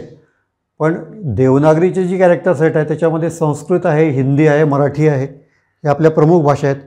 याच्या व्यतिरिक्त सिंधी भाषेमध्ये सुद्धा देवनागरीच वापरली जाते, तसेच नेपाळी भाषेसुद्धा देवनागरी वापरली जाते. तर ह्या काही प्रमुख भाषा आहेत, त्या देवनागरी ब्लॉकमध्ये आपण युनिकोडमध्ये वापरू शकतो. तर एवढी माहिती आपल्यासाठी पुरेशी आहे आस्की आणि युनिकोडबद्दल. जेव्हा आपण टेक्स्ट एडिटरमध्ये टाईप करतो त्यावेळेला आपण टाईप केलेली अक्षरे ही त्या एडिटरमध्ये ज्या ठिकाणी आपल्याला कर्सर दिसतो त्या ठिकाणी उमटलेली दिसतात. तर हा जो कर्सर आहे तो म्हणजे आपली टेक्स्ट प्रिंट करण्याची जागा असते. की एखाद्या ओळीमध्ये काही अक्षरे किंवा काही शब्द लिहून झाल्यानंतर आपल्याला दुसऱ्या ओळीमध्ये जायचं असेल तर आपण एंटर प्रेस करतो, म्हणजे आपण नवीन ओळीची सुरुवात करतो. त्यानंतर आपल्याला दोन शब्दांच्या मध्ये जास्त अंतर पाहिजे असेल तर आपण टॅबचा वापर करतो. अशा रीतीने आपण कर्सरची लोकेशन टाईप करत असताना कीबोर्डवरून हँडल करू शकतो. पण जेव्हा आपण जावाचा एखादा प्रोग्राम लिहितो, जावाचा प्रोग्राम लिहिल्यानंतर जावाच्या आउटपुटमध्ये दिसणारी अक्षरे ही कशा रीतीने डिस्प्ले व्हावीत, म्हणजे कशा रीतीने ती दिसावीत, ते तुम्ही एस्केप सिक्वेन्सच्या साहाय्याने निर्धारित करू शकता. ही जी एस्केप सिक्वेन्सेस आहेत ती स्क्रीनवर कर्सरची पोझिशन ठरवण्यासाठी वापरली जाऊ शकतात. तर याची आपण काही आता उदाहरणे पाहू. पहिल्यांदा ब्लूजेचा स्क्रीन उघडा आणि त्याच्यामध्ये एक नवीन प्रोजेक्ट तयार करा. या ठिकाणी मी प्रोजेक्टला ट्युटोरियल 4 असे नाव दिले आहे आणि त्यानंतर एक नवीन क्लास तयार करा. या क्लासला मी एस्केप हे नाव दिलेले आहे. त्याच्यानंतर स्क्रीनवर जो क्लासचा आयकॉन दिसतो त्यावर डबल क्लिक करा आणि त्याच्यामध्ये जे डिफॉल्ट प्रोग्राम असतो तो आपल्याला डिलीट करायचा आहे. त्यासाठी Ctrl+A प्रेस करून डिलीटवर प्रेस करा, म्हणजे तो विंडो तुम्हाला रिकामा दिसेल आणि त्याच्यामध्ये आपल्याला हा एक नवीन प्रोग्राम टाईप करायचा आहे. तर हा जो प्रोग्राम आहे हा तुम्हाला या व्हिडिओच्या खाली कॉमेंट्स बॉक्समध्ये मिळेल. तुम्हाला मी याला ॲज ए कॉमेंट पेस्ट करीन, तर तिथून तुम्ही कॉपी करून या ठिकाणी पेस्ट करू शकता आणि पेस्ट केल्यानंतर त्याला सेव्ह करा. क्लास आणि सेव्ह. त्याच्यानंतर इथे आपल्याला कंपाईल बटन दिसते. आपण कंपाईलवर प्रेस करू आणि तुम्हाला खाली class compiled no syntax error असा मेसेज दिसेल आणि त्याच्यानंतर आपण हा प्रोग्राम रन करून पाहू शकतो. तर त्यापूर्वी आपण या प्रोग्राममध्ये आपण काय काय लिहिलेलं आहे ते पाहू. तर मी या ठिकाणी पहिल्यांदा पब्लिक क्लास एस्केप नावाचा एक क्लास बनवला आहे. त्याच्यानंतर आपला मेन प्रोग्राम असेल public static void main string args आणि त्याच्यानंतर आपण जी स्टेटमेंट्स आहेत ती लिहायला सुरुवात करू. तर या ठिकाणी जे पहिले स्टेटमेंट आहे system dot out dot print both these lines appear, एक स्टेटमेंट पूर्ण झाले. त्याच्यानंतर system dot out dot print on a single line. तर या ठिकाणी आपल्याला आपण print system dot out dot print ही स्टेटमेंट यूज केलेली आहे. तर जेव्हा आपण प्रिंट ही कमांड वापरतो त्यावेळेला जे काही त्याच्यानंतर आपण प्रिंट करू ते एकाच लाईनमध्ये एकानंतर एक प्रिंट होते. तर हे दाखवण्यासाठी या दोन ओळी मी बनवलेल्या आहेत. तर दिसताना आपल्याला या दोन ओळी जरी दिसत असल्या तरी त्यांचे जे आउटपुट आहे ते एकाच लाईनमध्ये प्रिंट होते. तर हे तुम्हाला आपण हा प्रोग्राम जेव्हा रन करू तेव्हा दिसेल. आणि त्याच्यानंतर आहे system dot out dot print LN. तर प्रिंट LN आपण जेव्हा देतो तर प्रिंट आणि लाईन प्रिंट लाईन, तर त्याच्यामध्ये होतं काय की याच्यासमोर आपण जे काही लिहिलेलं आहे तर ते एका ओळीमध्ये प्रिंट होते आणि त्याच्यानंतर जो कर्सर आहे तो दुसऱ्या लाईनमध्ये जातो. तर अशा रीतीने म्हणजे प्रिंट LN जर दिले तर त्याच्या समोरचे जे काही टेक्स्ट आहे ते दरवेळी नवीन लाईनमध्ये प्रिंट होत जाते. त्यासाठी आपण प्रिंट LN वापरतो. आता त्याच्यानंतर आपण एस्केप सिक्वेन्सेस पाहू. तर एस्केप सिक्वेन्सेससुद्धा आपण जे टेक्स्ट लिहितो म्हणजे प्रिंट LNच्या समोर आपण टेक्स्ट लिहिताना डबल कोट्समध्ये ते टेक्स्ट देतो. तर या डबल कोट्समध्येच देखील आपल्याला एस्केप सिक्वेन्सेस लिहू शकतो आपण. System dot out dot print LN \T horizontal tab, एक टॅब तयार करतो. हॉरिझॉन्टल टॅब म्हणजे 8 स्पेसेस. अच्छा, याच्यापूर्वी या ओळीमध्ये पहा system dot out dot print on a single line \N. तर \N जी जो एस्केप कॅरेक्टर आहे एस्केप सिक्वेन्स आहे तो न्यू लाईनसाठी आहे. तर \N आपण ज्या ठिकाणी लिहू त्याच्यानंतर एक नवीन लाईनला सुरुवात होते. तर तुम्ही जर काही कारणास्तव system dot out dot print या कमांडचा वापर जर केला तर कर्सर नवीन लाईनमध्ये घेऊन जाण्यासाठी \Nचा आपण वापर करू शकतो. त्याच्यानंतर आपण \च आपल्याला जर प्रिंट करायचं असेल, कारण ही एक एस्केप सिक्वेन्सचा भाग आहे त्याच्यामुळे ती प्रिंट होत नाही. \T जर आपण लिहिलं तर हे दोन्ही प्रिंट होत नाहीत. त्याच्यामुळे समजा तुम्हाला एखाद्या प्रोग्रामचा पाथ द्यायचा आहे जसं प्रोग्राम लिहिताना, तर पाथ हा डिस्प्ले जर करायचा असेल म्हणजे एखादी फाईलचा लोकेशनची पाथ आपल्याला जर प्रिंट करायची असेल तर C:, त्याच्यानंतर \, त्याच्यानंतर डॉक्युमेंट्स असं जर तुम्हाला प्रिंट करायचं असेल तर त्यासाठी आपण डबल \चा वापर करू शकतो. तर याच्यामध्ये पहिली \, जी आहे ती एस्केप सिक्वेन्सचा भाग आहे आणि दुसरी आहे ती प्रिंटेबल कॅरेक्टर आहे. तर अशा रीतीने आपण \, प्रिंट करू शकतो. त्याचप्रमाणे सिंगल कोट आणि डबल कोट देखील आपण प्रिंट करू शकतो. तर डबल कोटच्या मध्ये म्हणजे system dot out dot print LN मध्ये जे डबल कोट असते ते प्रिंटेबल नसते. तर आपण जेवढे डबल कोट देतो ते प्रिंट होत नाहीत, ते फक्त डिफाईन करतात की याच्यामधला जो भाग आहे तेवढाच प्रिंट होईल. पण काही कारणास्तव आपल्याला आपल्या आउटपुटमध्ये डबल कोट्ससुद्धा प्रिंट जर करायचे असतील तर त्याच्यासाठी तुम्ही \, देऊन डबल कोट लिहू शकता. तर असं जर लिहिलं तर डबल कोटच्या ठिकाणी डबल कोट प्रिंट झालेले तुम्हाला दिसेल. तर या सगळ्याची जी उदाहरणे आहेत म्हणजे हे जे एक्झाम्पल्स आहेत ते तुम्ही इथे रन करून पाहू शकता. त्यासाठी आपण हा विंडो क्लोज करू. आणि आपण कंपाईल केलेलं आहे यापूर्वीच. कंपाईल झाल्यानंतर राईट क्लिक करायचं या आयकॉनवर आणि व्हॉइड मेनवर आपण क्लिक करू आणि परत आपण ओकेवर क्लिक करू. तर या ठिकाणी हे जे आपलं आउटपुट आहे, तर आता आपण हा मूळ प्रोग्राम पण ओपन करू, म्हणजे हा प्रोग्राम आणि हे त्याचं आउटपुट आपल्याला दोन्ही एकाच वेळी बघता येईल. तर या ठिकाणी आपण system.out.printच्या नंतर हे दोन जे टेक्स्ट लिहिलेले आहेत ते दोन्ही या ठिकाणी एकाच लाईनमध्ये आले. आणि आता आपण याच्यानंतर /n लिहिल्यामुळे इथून न्यू लाईनला सुरुवात झाली. लेट अस सी सम एस्केप सिक्वेन्सेस.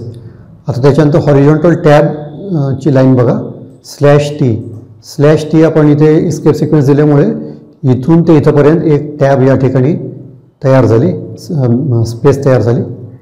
त्याच्यानंतर धिस इज ए /. तर या ठिकाणी / प्रिंट झालेला तुम्हाला दिसतो. त्याचप्रमाणे इथे सिंगल कोट्स आणि या ठिकाणी डबल कोट्स. आणि याच्या व्यतिरिक्तही आणखीन काही एस्केप सिक्वेन्सेस आहेत. जर तुमच्या पुस्तकामध्ये ते दिलेले असतील तर ते तुम्ही वाचून पाहू शकता. तर मूळतः एस्केप सिक्वेन्सेसचा वापर जावाच्या प्रोग्रामचा जो आउटपुट आहे तो कशा रीतीने डिस्प्ले केला जातो त्यासाठी वापरले जाते. जावामध्ये टोकन्स कशाला म्हणतात ते पाहू. टोकनचा अर्थ आपण व्यवहारामध्ये एखादी रिसीट किंवा एखादे व्हाउचर त्याला टोकन म्हटले जाते. जर तुम्ही कधी बँकेत गेला असाल किंवा एखाद्या ऑफिसमध्ये गेला असाल ज्या ठिकाणी बरीचशी गर्दी असते, तर गर्दीच्या ठिकाणी आलेल्या लोकांना त्यांचा नंबर कळावा म्हणून एक टोकन दिले जाते. म्हणजे एक तुमचा नंबर दिला जातो कागदावर छापलेला. कधीकधी तो पितळेचा बिल्ला देखील असतो, तर त्याला देखील आपण टोकन या नावाने त्याला आपण ओळखतो. टोकन या शब्दाचे इंग्रजीमध्ये बरेचसे वेगवेगळे अर्थ आहेत, पण जावामध्ये टोकन याचा अर्थ स्मॉलेस्ट युनिट या अर्थाने केला जातो. तर टोकनची आपण जर डेफिनेशन पाहिली, token is the smallest unit of code which the Java compiler can identify and process. तर या ठिकाणी टोकनचा अर्थ जो आहे तो जावाच्या कोडशी संबंधित आहे. आपण जेव्हा जावाचा कोड लिहितो, उदाहरण घेऊ की A = B + C असे जर आपण मॅथमॅटिकल इक्वेशन लिहिले, तर त्याच्यामध्ये A, B आणि C हे तिन्ही व्हेरिएबल्स आहेत. व्हेरिएबल्सना आयडेंटिफायर देखील म्हणतात.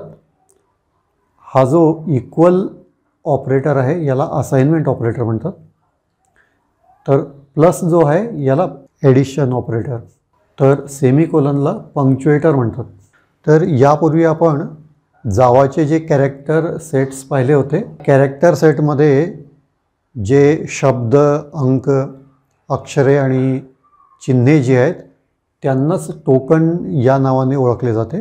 पण कॅरेक्टर सेट आणि टोकनमध्ये फरक असा आहे, जी कॅरेक्टर्स असतात ती आपण कॅटेगराईज करतो आपल्याला ओळखण्यासाठी, म्हणजे आपण त्यांना कॅरेक्टर्स म्हणून ओळखतो. पण टोकन कशाला म्हणतात? जेव्हा आपण जावाचा प्रोग्राम लिहितो, लिहिल्यानंतर तो प्रोग्राम कंपाईल होतो, तर कंपाईल करण्यासाठी जावाचा एक कंपायलर नावाचं सॉफ्टवेअर असतं. तर त्या सॉफ्टवेअरमध्ये प्रत्येक गोष्टीला कॅटेगराईज केलेले असते, म्हणजे कंपायलरला ओळखण्यासाठी म्हणून जे कॅटेगरायझेशन होतं त्याला म्हणतात टोकन्स. तर टोकन म्हणजे smallest unit of code which the compiler can understand. म्हणजे कंपायलरसाठी आपण जे क्लासिफिकेशन केलेले आहे त्याला म्हणायचं टोकन. तर टोकनमध्ये सगळी कॅरेक्टर सेट आहेत. तर त्यांना जी नावे आहेत ती अशी आहेत: लिटरल्स किंवा कॉन्स्टंट्स, आयडेंटिफायर्स किंवा व्हेरिएबल्स, म्हणजे ही दोन नावे आहेत एकाच गोष्टीची. त्याच्यानंतर असाइनमेंट्स, पंक्च्युएटर्स, सेपरेटर्स आणि कीवर्ड्स. तर हे सगळे काय आहेत आपण सविस्तर पाहू. आता आपण टोकनमध्ये लिटरल्स किंवा कॉन्स्टंट्स म्हणजे काय ते पाहू. तर जावामध्ये कंपायलरच्या सोयीसाठी कॉन्स्टंट्सचे एवढे प्रकार केलेले आहेत: integer literals, real literals, character literals, string literals, Boolean literals आणि नल लिटरल्स. हे आपल्या नेहमीच्या ज्या जावाचा जो कॅरेक्टर सेट आहे त्याच्यापेक्षा हे वेगळी कन्सेप्ट आहे, ती आता आपण पाहू. तर इंटिजर्समध्ये जे पूर्णांक असतात जसे 1, 9, 22, -35, -50, 122 म्हणजे पॉझिटिव्ह आणि निगेटिव्ह दोन्ही नंबर्स हे इंटिजर लिटरल्समध्ये येतात. ज्या संख्येमध्ये पूर्णांक आणि अपूर्णांक दोन्ही असतात त्यांना रिअल लिटरल्स म्हणतात. तर हे पॉझिटिव्ह आणि निगेटिव्ह दोन्ही प्रकारचे असू शकतात. जसे या ठिकाणी 22.5 आणि -36.2 तर हे आहेत रिअल लिटरल्स. इंटिजर म्हणजे पूर्णांक, रिअल लिटरल्स म्हणजे ज्या संख्येमध्ये दशांशचा आपण वापर करतो. त्याच्यानंतर कॅरेक्टर लिटरल्स. तर आपण जेव्हा जावामध्ये कॅरेक्टर लिटरल्स लिहितो त्यावेळेला आपण अशा रीतीने सिंगल कोटमध्ये त्याचा वापर करतो. Single quote A, single quote B, त्याच्यानंतर सिंगल कोटमध्ये 22 म्हणजे आपण नंबरसुद्धा ॲज ए कॅरेक्टर लिटरल लिहू शकतो. जेवढे स्पेशल सिम्बल्स आहेत ते सर्व स्पेशल सिम्बल्स आपण कोटमध्ये देऊन त्याला ॲज ए कॅरेक्टर लिटरल वापरू शकतो.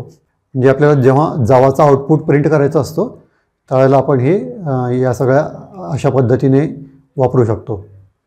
त्याच्यानंतर स्ट्रिंग लिटरल्स. स्ट्रिंग लिटरल्समध्ये डबल कोट वापरला जातो. तर याच्यामध्ये ही उदाहरणे आहेत. डबल कोटमध्ये ब्लू जे आणि डबल कोटमध्ये इयर 2020. तर आपण अक्षरे आणि अंक दोन्ही लिहू शकतो याच्यामध्ये. त्याच्यानंतर बुलियन लिटरल्स. तर हे स्पेशल लिटरल्स आहेत. याच्यामध्ये कोट वापरला जात नाही.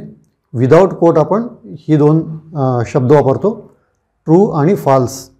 या दोघांना बुलियन लिटरल्स असं डिफाईन केलेलं आहे. त्याच्यानंतर नल लिटरल, याला स्ट्रिंग टर्मिनेटर म्हणतात. याच्यामध्ये सिंगल कोटमध्ये \0 हा 0 आहे. \0 आपण सिंगल कोटमध्ये लिहिला तर त्याला नल लिटरल किंवा स्ट्रिंग टर्मिनेटर म्हणतात. तर ही झाली जावामधील लिटरल्स किंवा कॉन्स्टंट्स. आता आपण जावामध्ये आयडेंटिफायर कशाला म्हणतात ते पाहू. आयडेंटिफायर्स हे टोकन्स आहेत. आणि टोकन म्हणजे काय की जावा प्रोग्रामचा सगळ्यात छोटा युनिट जो आहे त्याला टोकन म्हणतात. तर आयडेंटिफायर्स हे टोकन्स आहेत. आयडेंटिफायर म्हणजे काय? आयडेंटिफायर म्हणजे ती नावे जी आपण क्लास, मेथड, व्हेरिएबल किंवा लेबलला देतो. Identifiers are names that identify a class, a method, a variable or a label. आता आपण एक छोटासा प्रोग्राम पाहू जावाचा. Public class test, public static void main string ARGS integer A=70. आता ह्याच्यामध्ये टेस्ट जो आहे तो युजरने दिलेला नाव आहे, क्लासचे नाव आहे. तुम्ही जेव्हा क्लासचे नाव लिहिता तेव्हा तुम्ही हे या ठिकाणी लिहिता. तर हा जो आहे याला आयडेंटिफायर म्हणतात. त्याच्यानंतर या ठिकाणी मेन जो आहे तो एक मेथडचे नाव आहे. स्ट्रिंग जे आहे ते क्लास नेम आहे. ARGS आहे ते व्हेरिएबल नेम आहे. आणि ए हा जो आहे तो एक व्हेरिएबलचे नाव आहे, व्हेरिएबल नेम आहे. तर अशा रीतीने जे आयडेंटिफायर क्लासचे नाव असू शकतो, मेथडचे नाव असू शकतो किंवा व्हेरिएबलचे नाव असू शकतो. तर ही नावे लिहिताना आपण काय करू शकतो आणि काय करू शकत नाही ते आपण थोडक्यात पाहू. तर जेव्हा तुम्ही क्लासचे नाव किंवा एखाद्या मेथडचे नाव बनवता किंवा व्हेरिएबल नेम बनवता त्यावेळेला तुम्ही अल्फा न्यूमरिकल कॅरेक्टर्सचा वापर करू शकता. कॅपिटल A पासून कॅपिटल Z पर्यंत, स्मॉल a पासून स्मॉल z पर्यंत आणि 0 पासून 9 पर्यंतचे सर्व अंक तुम्ही वापरू शकता. त्याच्यानंतर डॉलर सिम्बॉल वापरू शकता आणि अंडरस्कोर वापरू शकता. हे नाव तुम्ही कोणत्याही नंबरने सुरू करू शकत नाही. नावाच्या सुरुवातीला नंबर द्यायला नको, कारण दिल्यास कंपायलरमध्ये एरर देईल. तर हे नाव देताना तुम्हाला कोणत्याही अल्फाबेटचा वापर करता येईल. A पासून Z पर्यंत, स्मॉल a पासून स्मॉल z पर्यंत. आणि त्याच्यानंतर ते नाव एकाच शब्दाचे असले पाहिजे. म्हणजे तुमचे नाव जर लांब असेल तर तुम्ही 2 शब्द स्पेस देऊन त्याच्यामध्ये वापरू शकत नाही.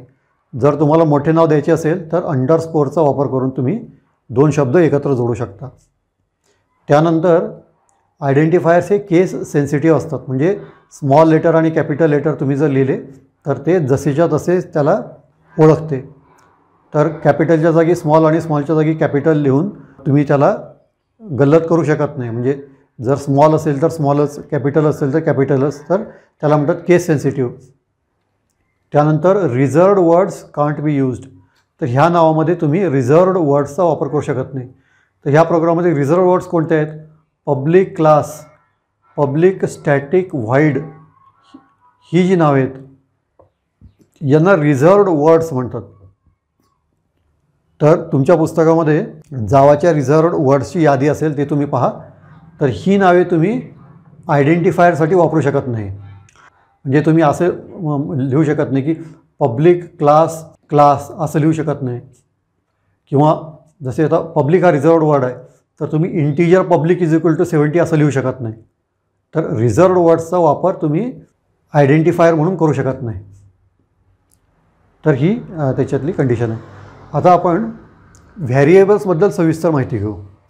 व्हॅरिएबल हे एक आयडेंटिफायर आहे आणि आयडेंटिफायर हे एक टोकन आहे जावामध्ये. टोकन म्हणजे काय? टोकन म्हणजे प्रोग्रामचा सगळ्यात छोटा युनिट जो कंपायलर डिटेक्ट आणि प्रोसेस करू शकतो, त्याला म्हणतात टोकन. तर व्हॅरिएबल हे सुद्धा एक टोकनच आहे. व्हॅरिएबल कशासाठी वापरतो आपण? Variable is a named memory location. म्हणजे जेव्हा तुम्हाला प्रोग्राममध्ये एखादी व्हॅल्यू स्टोअर करायची असते, एखादा नंबर असेल किंवा एखादं नाव असेल, तुमचा प्रोग्राम आहे आणि त्या प्रोग्राममध्ये युजरकडनं तुम्हाला माहिती मागितली तुम्ही, तर ती माहिती तुम्हाला जर स्टोअर करायची असेल तर ती स्टोअर करण्यासाठी जी जागा आहे त्याला म्हणतात व्हॅरिएबल. आणि त्या व्हॅरिएबलला तुम्ही नाव देता, कारण तुम्ही त्या नावावरनं ती जागा ओळखता की ह्या ठिकाणी आम्ही ही व्हॅल्यू जी आहे स्टोअर केलेली आहे. Variables need to be declared and initialised. Initialise करण्याचे दोन वेगवेगळे मेथड्स आहेत, स्टॅटिक इनिशियलायझेशन आणि डायनामिक इनिशियलायझेशन. स्टॅटिक इनिशियलायझेशन म्हणजे काय ते पाहू आपण. व्हॅरिएबल्स हे प्रत्येक डेटा टाईपसाठी वेगळे असतात.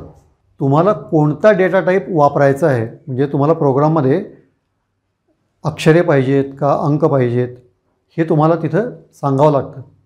तर जसं तुम्हाला इंटिजर डेटा टाईप पाहिजे असेल तर त्यासाठी इंट ए जो आहे ते व्हॅरिएबलचं नाव आहे. तर यामध्ये इंट हा कीवर्ड आहे. तर इंट लिहिल्यानंतर ए जो आहे तो इंटिजर टाईपचा व्हॅरिएबल बनतो. याच्या जागी तुम्ही काही लिहू शकता, हे तुम्ही तुमच्या म्हणजे मनावर आहे. या ठिकाणी जे व्हॅरिएबलचे नाव आहे हे झाले डिक्लेरेशन. त्याच्यानंतर इनिशियलायझेशन. तर प्रोग्राममध्ये लगेच आपण एमध्ये 10ची व्हॅल्यू स्टोअर करू. ए इज इक्वल टू 10, इंट ए आणि ए इज इक्वल टू 10. आता या ज्या दोन ओळी आहेत त्या आपण एका ओळीमध्ये सुद्धा लिहू शकतो अशा रीतीने. Int a is equal to 10 असं देखील तुम्ही याला डिक्लेअर आणि इनिशियलाइज दोन्ही एकाच वेळी करू शकता. तसेच आता फ्लोट एफ जो आहे तो फ्लोट टाईपचा व्हेरिएबल आम्ही डिक्लेअर केला. त्याच्यानंतर या व्हेरिएबलमध्ये 10.5 ही व्हॅल्यू स्टोअर केली. हेच आपण सिंगल सेंटेन्समध्ये करू शकतो. Float f is equal to 10.5. आता double d is equal to 0.0. Double म्हणजे फ्लोटची दुप्पट जागा ज्या ठिकाणी असते त्याला डबल म्हणतात. तर आपण अशा रीतीने डबल वापरू शकतो. कॅरेक्टर व्हेरिएबल्स, कॅरेक्टर डेटा टाईपसाठी CHAR हा आपण कीवर्ड वापरू शकतो. CHARC लिहिल्यास सी जो आहे तो कॅरेक्टर टाईपचा व्हेरिएबल बनतो आणि त्या व्हेरिएबलमध्ये तुम्ही कॅरेक्टर स्टोअर करू शकता. जे समजा तुम्हाला कीप्रेस स्टोअर करायचा आहे युजरचा, तर अशा रीतीने तुम्ही तो स्टोअर करू शकता. या ठिकाणी आपण स्टॅटिक इनिशियलायझेशन करतो आहे. C is equal to single कोट्समध्ये ए आपण लिहिलं आहे. तर सी हा व्हॅरिएबल आहे आणि त्याची व्हॅल्यू आहे ए. तर आपण ह्याला CHARC is equal to single quote a अशा रीतीने लिहू शकतो. त्याच्यानंतर स्ट्रिंग एस, या ठिकाणी एस हा व्हॅरिएबल आहे स्ट्रिंग टाईपचा व्हेरिएबल आहे आणि त्या व्हेरिएबलमध्ये आपण ब्लू जे ही व्हॅल्यू स्टोअर करणार आहोत. त्यासाठी आपण डबल कोट देतो. स्ट्रिंग व्हेरिएबल्स आपण जेव्हा स्ट्रिंग व्हेरिएबलची जेव्हा व्हॅल्यू आपण लिहितो तेव्हा ती आपण डबल कोटमध्ये लिहितो. त्याच्यानंतर boolean data type, boolean T आणि T is equal to false. याच्यामध्ये ट्रू आणि फाल्स या दोनच व्हॅल्यू आपण देऊ शकतो बुलियन डेटा टाईपसाठी. आता आपण डायनामिक इनिशियलायझेशन पाहू. डायनामिक इनिशियलायझेशन आपण अशा वेळी वापरतो ज्यावेळेला सुरुवातीला आपण फक्त व्हेरिएबल डिक्लेअर करतो, इंटिजर ABC किंवा स्ट्रिंग S1 S2 S3 आपण डिक्लेअर करून ठेवलं आणि त्याच्यानंतर प्रोग्राम सुरू झाल्यानंतर प्रोग्राममध्ये आपण युजरकडनं इन्फॉर्मेशन घेतली किंवा प्रोग्राममध्ये जे कॅल्क्युलेशन्स होतात त्याचं जे आउटपुट आहे आपल्याला स्टोअर करायचं असेल तर त्याला आपण डायनामिकली त्याला प्रोग्राममध्ये नंतर प्रोग्राम जेव्हा रन होतो त्यावेळेला त्याच्यामध्ये आपण स्टोअर करू शकतो किंवा त्याची बेरीज वजाबाकी करू शकतो. त्याला म्हणतात डायनामिक इनिशियलायझेशन. जसं आता फ्लोट A = 2.5, B = 3.5 आणि C, तर हे आपले 3 फ्लोट व्हेरिएबल्स आहेत याच्यामध्ये A आणि B मध्ये व्हॅल्यू आहे आणि C मध्ये आपण कुठली व्हॅल्यू दिलेली नाही. आणि आपण C ला व्हॅल्यू कशी देतो, C = A + B. तर हे जे 2 व्हेरिएबल्स आहेत याची बेरीज करून त्याची जी बेरीज आहे ती आपण C मध्ये स्टोअर करतो. तर एका प्रोसेसनंतर म्हणजे कॅल्क्युलेशननंतर ती व्हॅल्यू याच्यामध्ये स्टोअर होईल. त्याला म्हणायचं डायनामिक इनिशियलायझेशन. आपण एक D नावाचा व्हेरिएबल डिक्लेअर केला. D = math.square-root(a). A हा एक इंटिजर आपण बनवला आणि त्याला 25 व्हॅल्यू दिली. तर 25चं स्क्वेअर रूट काढून ती आपण D मध्ये स्टोअर करतो. त्याला म्हणायचं डायनामिक इनिशियलायझेशन. तसे स्ट्रिंग्स, आता आपण string S1 S2 S3 3 string variables declare केले.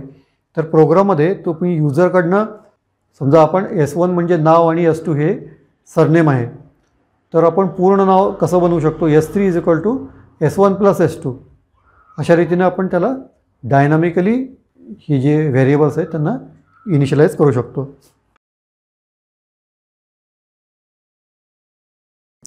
आपण जावामधले वेगवेगळ्या प्रकारचे टोकन्स शिकत आहोत. तर टोकन म्हणजे smallest unit of a program that the compiler can understand. म्हणजे कोडचा जो सर्वात लहान भाग जो कंपायलर डिटेक्ट करू शकतो त्याला टोकन म्हणतात.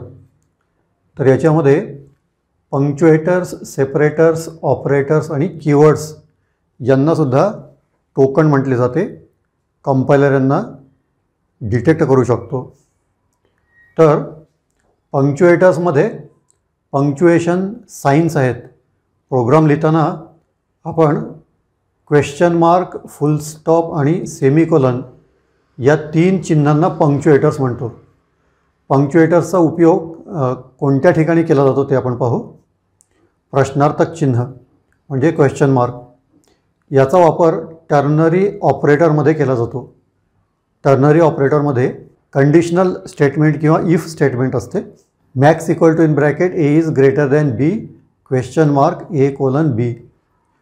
म्हणजे जर A हा B पेक्षा मोठा असेल तर मॅक्स = A आणि जर नसेल तर मॅक्स = B. तर याला टर्नरी ऑपरेटर म्हणतात. याच्यामध्ये क्वेश्चन मार्क आणि कोलन हे दोन्ही वापरले जातात. त्याच्यानंतर डॉट कुठे वापरतो आपण, तुम्ही पाहिलं असेल जावाच्या प्रोग्राममध्ये system.out.print या ठिकाणी आपण डॉट दिलेले आहेत 2. तर हे कशासाठी आहेत, तर डॉट जो आहे तो represents scope of a function, जसे क्लास, ऑब्जेक्ट, फंक्शन किंवा मेथड. याचा अर्थ काय की सिस्टीम ही एक क्लास आहे आणि या क्लासमधला आउट नावाचा ऑब्जेक्ट आहे आणि या ऑब्जेक्टमध्ये प्रिंट नावाचे फंक्शन आहे किंवा मेथड आहे. एका क्लासमधील ऑब्जेक्ट दर्शवण्यासाठी, एका ऑब्जेक्टचं मेथड दर्शवण्यासाठी आपण त्या दोघांना या डॉटने जोडतो. तर हा सुद्धा आहे एक पंक्च्युएशन मार्क. त्याच्यानंतर सेमिकोलन. सेमिकोलन आपण जावाच्या प्रोग्राममध्ये कुठे वापरतो, त्याला आपण स्टेटमेंट टर्मिनेटर किंवा एंड ऑफ ए स्टेटमेंट किंवा स्टेटमेंट सेपरेटरसुद्धा म्हणू शकतो. प्रोग्रामच्या सुरुवातीला आपण जे इम्पोर्ट स्टेटमेंट्स लिहितो, जावाचे जे पॅकेजेस आपण प्रोग्राममध्ये इम्पोर्ट करतो, उदाहरणार्थ इम्पोर्ट java.io.star त्याच्यानंतर सेमिकोलन. तर इम्पोर्ट स्टेटमेंटच्या नंतर आपण सेमिकोलन देतो. त्याच्यानंतर जो क्लासचा ब्लॉक असतो म्हणजे कर्ली ब्रेसेसच्या मध्ये आपण जी वेगवेगळी स्टेटमेंट्स लिहितो, तर प्रत्येक स्टेटमेंटच्या नंतर आपण सेमिकोलन देतो. सेमिकोलन दिल्यानंतर कंपायलरला कळते की या स्टेटमेंटचा हा इथे एंड आहे, म्हणजे ही एक स्टेटमेंट समजायची आणि त्याच्यानंतर सुरू होणारी ती दुसरी स्टेटमेंट समजायची. तर या ठिकाणी आपण वेगवेगळ्या ओळीमध्ये लिहिलेलं आहे. हे सगळं तुम्ही एका ओळीमध्ये सुद्धा लिहू शकता. सेमिकोलननी सेपरेट करून तुम्ही वेगवेगळे स्टेटमेंट्स एका ओळीमध्ये सुद्धा लिहू शकता. तर हा सेमिकोलन हा स्टेटमेंट टर्मिनेटर किंवा स्टेटमेंट सेपरेटर देखील आपण त्याला म्हणू शकतो. आता आपण जावामधील सेपरेटर्सची माहिती घेऊ. सेपरेटर्स हे जावामधील टोकन्स आहेत आणि जावामध्ये जी चिन्हे आपण सेपरेटर म्हणून वापरतो ती आहेत कॉमा, ब्रॅकेट्स, ओपनिंग ब्रॅकेट आणि क्लोजिंग ब्रॅकेट. त्यानंतर कर्ली ब्रॅकेट्स, ओपनिंग ब्रॅकेट आणि क्लोजिंग ब्रॅकेट आणि स्क्वेअर ब्रॅकेट्स, ओपनिंग ब्रॅकेट आणि क्लोजिंग ब्रॅकेट. तर ही सर्व ब्रॅकेट्स आपण पेअरमध्ये वापरतो. आता आपण पाहू की कॉमा आपण कोणत्या ठिकाणी वापरतो. Integer a comma b comma c to separate variables. आपण जेव्हा व्हेरिएबल डिक्लेअर करतो त्यावेळी दोन व्हेरिएबल्सच्या मध्ये आपण कॉमा देऊ शकतो. त्यामुळे ही दोन्ही व्हेरिएबल्स वेगवेगळी आहेत हे कंपायलरला कळेल. तर कॉमा जो आहे तो आपण कंपायलरला समजण्यासाठी देतो. तर अशा रीतीने आपण व्हेरिएबल्सना या ठिकाणी सेपरेट करू शकतो कॉमा वापरून. त्यानंतर आपण ब्रॅकेट्स कोणत्या ठिकाणी वापरतो ते पाहू. आपल्याला जावाच्या जो पहिला प्रोग्राम होता जावाचा त्याच्यामध्ये ही सगळी ब्रॅकेट्स आपल्याला आढळून येतील. Public static void main in bracket string, त्यानंतर आपल्याकडं आहे स्क्वेअर ब्रॅकेट आणि त्यानंतर हे आहेत कर्ली ब्रॅकेट्स. तर या छोट्याशा कोडमध्ये तिन्ही ब्रॅकेट्सचा आपण वापर केलेला आहे. तर आपण याच्यावरनं पाहू की ही ब्रॅकेट्स आपण कोणत्या ठिकाणी आणि कशासाठी वापरतो.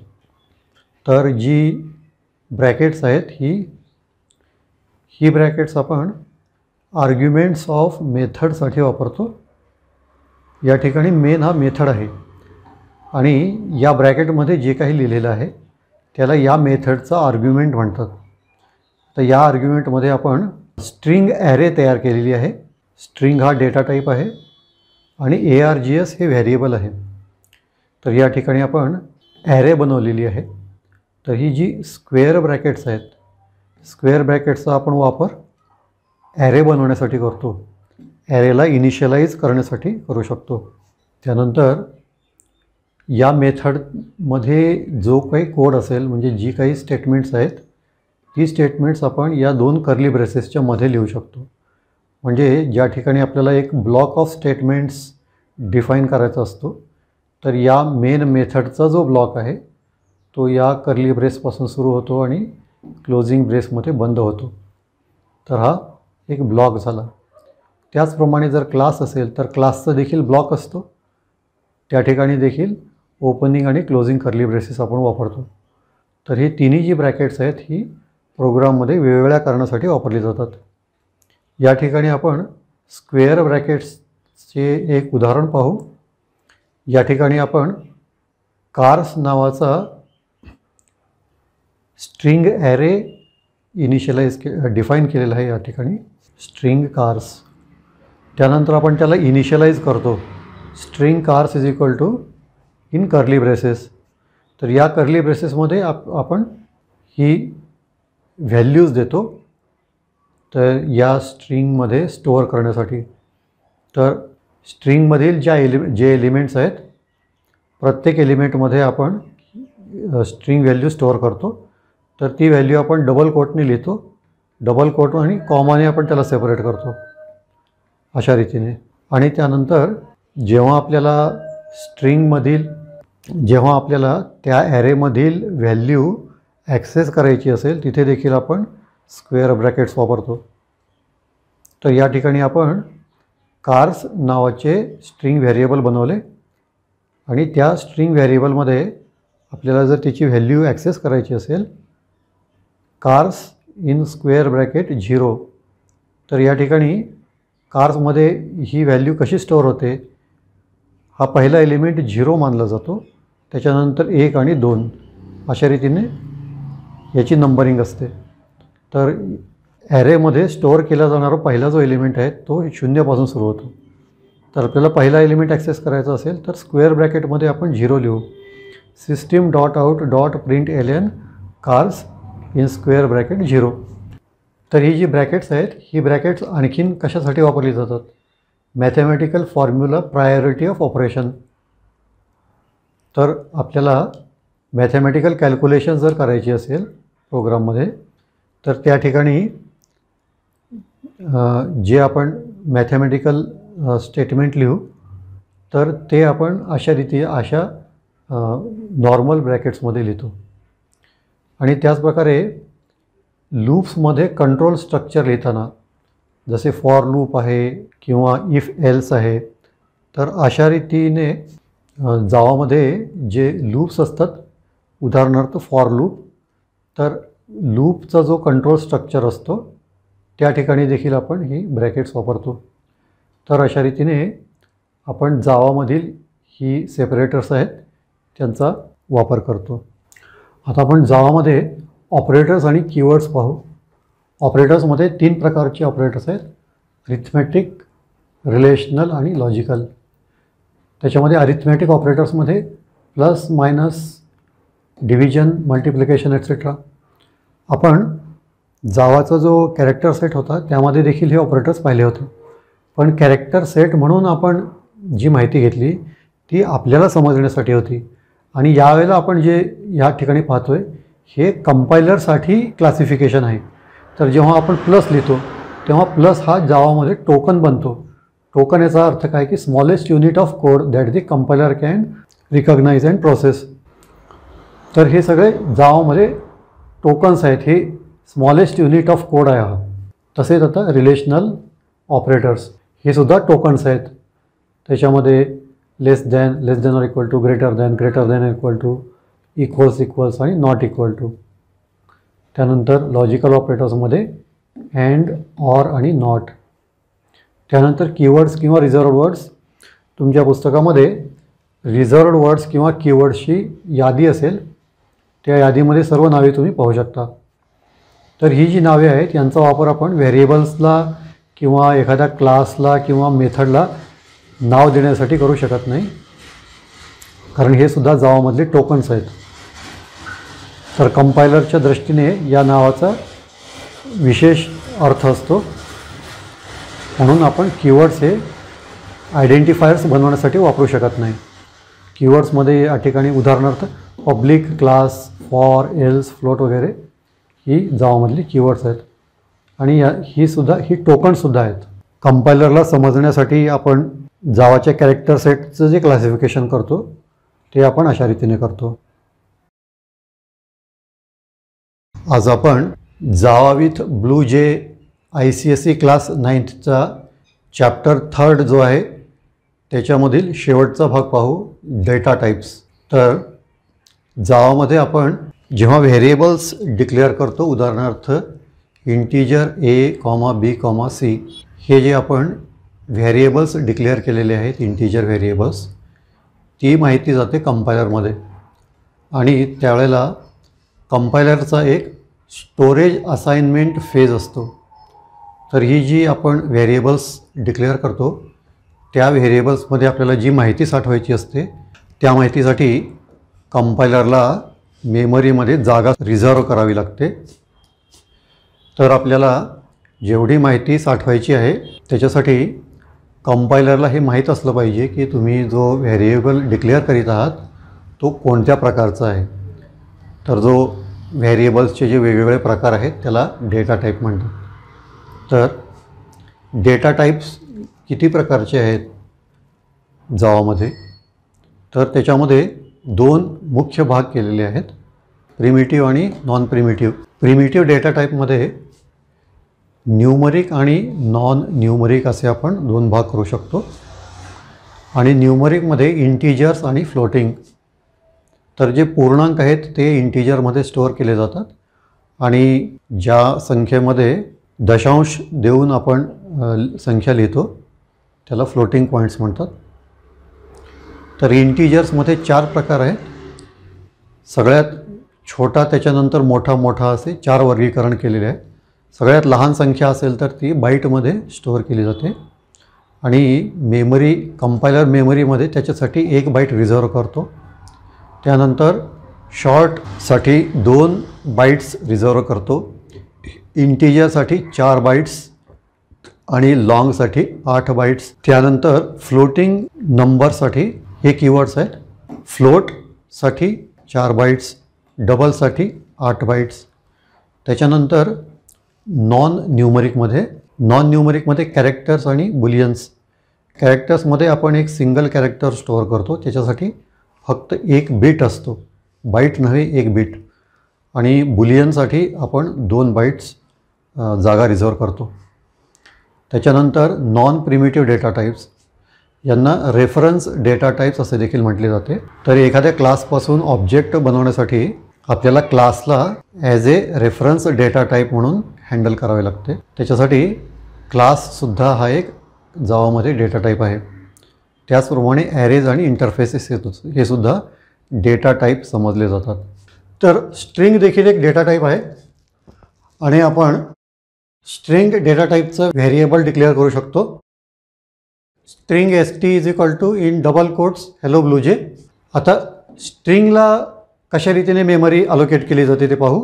जावा व्हर्च्युअल मशीनमध्ये मेमरीचे 2 वेगवेगळे भाग केले जातात. एका भागाला स्टॅक म्हणतात आणि दुसऱ्या भागाला हीप म्हणतात. तर जावाचे जे क्लासेस वगैरे असतात म्हणजे ऑब्जेक्ट्स असतात ते स्टोअर करण्यासाठी हीपचा वापर केला जातो आणि कमी वेळेसाठी जी व्हेरिएबल नेम्स वगैरे आपण क्रिएट करतो ती स्टॅकमध्ये स्टोअर केली जातात.